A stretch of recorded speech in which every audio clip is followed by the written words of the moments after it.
Hello friends, welcome back to story with Joe. तो आज हम सुनेंगे when introvert meet extrovert college love story का पार्ट 21। To continue. आर्यन का अमेरिका शिफ्ट होने का दिन करीब आ चुका था। अनाया के लिए ये एक ऐसा मोमेंट था जो उसके दिल को काफी कंफ्यूजन में डाल रहा था। एक तरफ आर्यन का सपना था जो उसके लिए सब कुछ था, और दूसरी तरफ उसका खुद का प्यार। अनाया को यह एहसास होने लगा था कि इन दूरियों के साथ रिश्ते को निभाना इतना आसान नहीं होगा। एक दिन पहले जब आर्यन अपनी पैकिंग में बिजी था, अनाया उसके फ्लैट पे आई। आर्यन के चेहरे पर एक्साइटमेंट और थोड़ी नर्वसनेस थी। अनाया ने उसे देखा और एक हल्का सा स्माइल दिया, लेकिन अंदर से वो काफी इमोशनल थी। सब रेडी हो गया? अनाया ने कैजुअली पूछा। आर्यन ने अपनी सूटकेस की तरफ इशारा करते हुए कहा, हाँ, ऑलमोस्ट, बस कुछ छोटी मोटी चीजें रह गई हैं। अनाया थोड़ा चुप हो गई, फिर एक लंबे पॉज के बाद बोली, तुम्हारे बिना सब कैसा होगा? इतने महीने कैसे बीतेंगे? आर्यन ने अनाया की तरफ देखते हुए एक गहरा सांस लिया। मैं भी यही सोच रहा हूं अनाया, लेकिन तुम्हें पता है ना ये मेरे लिए कितना जरूरी है। अनाया ने आर्यन के हाथ को पकड़ते हुए कहा, मुझे पता है आर्यन, मैं तुम्हें रोक नहीं रही, बस सोच रही हूं कि क्या हम वैसे ही रह पाएंगे जैसे अब तक रहे हैं। आर्यन थोड़ा सीरियस हो गया।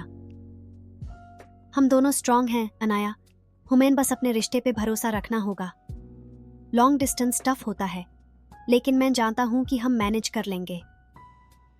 अनाया उसके वर्ड से थोड़ा सुकून महसूस कर रही थी, लेकिन अंदर कहीं एक खालीपन भी था जो उससे छोड़ नहीं रहा था। नेक्स्ट डे जब आर्यन एयरपोर्ट के लिए निकालने वाला था, अनाया उसके साथ थी। दोनों काफी साइलेंट थे, जैसे कहने के लिए सब कुछ था, लेकिन बोलने के लिए शब्दों की कमी थी। आर्यन का फ्लाइट का टाइम हो चुका था और उसने अपने बग उठाए। अनाया, तुम्हारा ध्यान रखना, और यह मत सोचना कि मैं तुमसे दूर हूं। मैं हमेशा यहीं हूं, बस थोड़ा दूर से।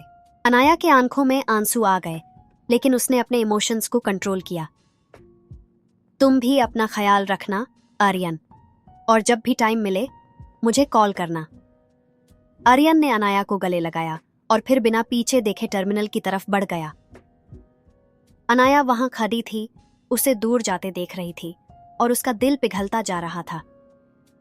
आर्यन के अमेरिका पहुंचते ही दोनों के रिश्ते में एक नया दौर शुरू हो गया। पहले रोजाना बात होती थी, लेकिन जल्द ही आर्यन के काम का प्रेशर बढ़ने लगा। अब कॉल्स हफ्ते में एक या दो बार होती थी और अनाया के दिन अलग ही तरीके से चलने लगे थे। एक रात अनाया अपने बैल्कनी में खड़ी थी जब आर्यन का मैसेज आया, हे, काफी बिजी था, sorry couldn't call, hope you are doing well, miss you. Anaya ने फोन देखा लेकिन रिप्लाई नहीं किया।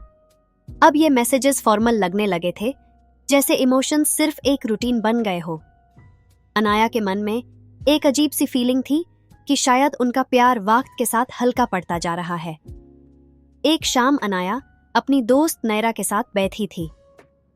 नैरा ने उसके मूड को महसूस करते हुए कहा, तुम ठीक हो ना अनाया? आर्यन से बात होती है? अनाया ने थोड़ा सोचते हुए कहा, होती तो है, लेकिन अब वो बात नहीं रही। शायद हम दोनों के बीच की दूरियां ज्यादा बढ़ गई हैं। नैरा ने उसकी तरफ देखा, कभी कभी लॉन्ग डिस्टेंस में ये होता है।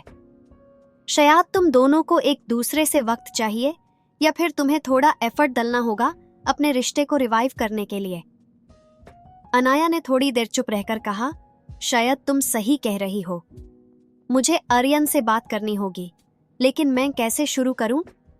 लगता है जैसे हम दोनों एक दूसरे से अलग होती जा रहे हैं। नैरा ने उसका हाथ पकड़कर कहा, जो तुम्हारे दिल में है वो सीधा आर्यन को बताओ। कभी कभी इमोशंस को छुपाने से रिश्ते और फ्रेजाइल हो जाते हैं। अनाया ने अपने इमोशंस को समझने का फैसला किया और एक रात आर्यन को फोन किया। जब आर्यन ने फोन उठाया तो उसकी आवाज में थकान थी। हे अनाया, काफी लेट कॉल है, सब ठीक है ना? अनाया ने थोड़ा हेजिटेंट होते हुए कहा, हाँ, सब ठीक है, बस तुमसे कुछ डिस्कस करना था। आर्यन ने थोड़ा सरप्राइज्ड होते हुए पूछा, क्या हुआ? तुम इतनी सीरियस क्यों लग रही हो? अनाया ने एक गहरा सांस लिया और कहा, आर्यन, मुझे लगता है कि हमारे बीच कुछ मिसिंग है। तुम्हारे बिना सब कुछ अजीब लगता है। हम दोनों के रिश्ते में वो बात नहीं रही जो पहले थी। क्या तुम्हें भी ऐसा लगता है? आर्यन थोड़ा चुप हो गया, फिर कहा, अनाया, मैं समझता हूं, लेकिन यह वक्त हम दोनों के लिए इंपॉर्टेंट है। अगर हम थोड़ा एडजस्ट कर लें तो सब वापस ठीक हो जाएगा। अनाया ने थोड़ा डिसअपॉइंटेड होते हुए कहा, एडजस्ट करना एक ऑप्शन है, लेकिन क्या हम सच में अपने रिश्ते को वैसा ही फील कर पा रहे हैं जैसा पहले करते थे? आर्यन ने थोड़ा पॉज लेकर कहा, शायद हमें एक दूसरे के साथ वक्त बिताना चाहिए। जब मैं वापस आऊंगा हम सब कुछ सॉर्ट आउट कर लेंगे। अनाया ने हल्की सी आवाज में कहा, वक्त ही तो अब एक सबसे बड़ा चैलेंज है। आर्यन, तुम वापस कब आओगे? आर्यन के जवाब ने अनाया के अंदर काफी सवाल छोड़ दिए। क्या दूरी सच में सब कुछ ठीक कर देगी या फिर ये उनके रिश्ते को और भी दूर कर देगी? अनाया के लिए अब ये फैसला लेना मुश्किल होता जा रहा था कि क्या आर्यन और उसका प्यार वक्त और डिस्टेंस का सामना कर पाएगा? क्या उनका प्यार इन रुकावटों के बाद भी जिंदा रहेगा या फिर ये दूरियां उन्हें अलग कर देगी? आर्यन के करियर और अनाया के प्यार के बीच का समझौता अब एक कठिन रास्ते पर आ चुका था।